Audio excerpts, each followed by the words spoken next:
Who do I love? Well, I'm gonna say it's two people. I cannot choose one. That's my best friends. They're a couple. It's been 7 years now that they're together. They just had a little girl. And they're just the most incredible persons I've ever met. And it's really a great love story. I've never seen people loving each other that much.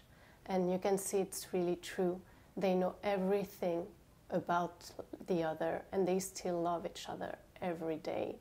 Every day it's like they never fight. Like when I saw that, I just decided that I would never do any concessions, and if I don't have this in my life, I'd rather die alone.